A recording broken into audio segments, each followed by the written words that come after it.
In a world where everyone has a superpower, Risky the crocodile lived with his family in a cozy little house by the river. Risky's superpower was his incredible speed, which made him the fastest crocodile in the world. But despite his amazing ability, Risky was just like any other 5-year-old. He loved playing with his friends and going on adventures. One sunny morning, Risky woke up to find his family in a panic. Their beloved pet dog, Brian, had gone missing overnight. Brian was a mischievous little pup with a knack for getting into trouble, but Risky and his family loved him dearly. "We have to find Brian," exclaimed Risky's mom, her voice filled with worry. Risky and his family set out on a wacky adventure to search for their furry friend. Risky's super speed would surely come in handy. They began by searching the nearby park, asking everyone they met if they had seen Brian.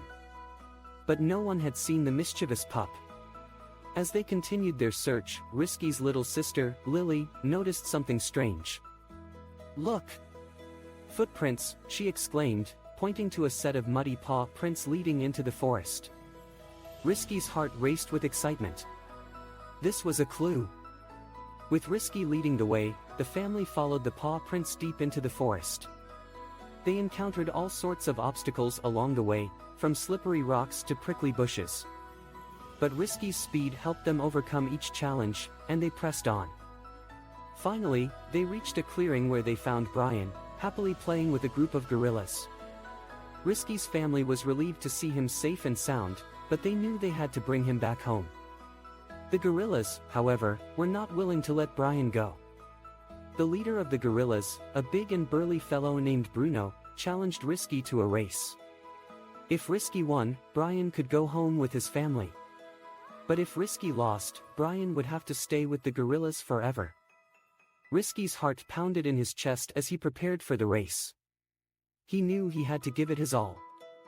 The race began, and Risky zoomed ahead, leaving Bruno and the other gorillas in the dust. Risky's super speed was unmatched. As Risky crossed the finish line, he looked back to see Bruno panting and out of breath. Risky had won. The gorillas reluctantly agreed to let Brian go, realizing that he belonged with his family. Risky's family cheered and hugged Brian tightly. With Brian safely back at home, Risky's family thanked him for his incredible speed and bravery. They realized that even though everyone had superpowers, sometimes it was the love and determination of a regular crocodile that could save the day. And so, Risky and his family lived happily ever after, cherishing their adventurous memories and the bond they shared with their mischievous dog, Brian.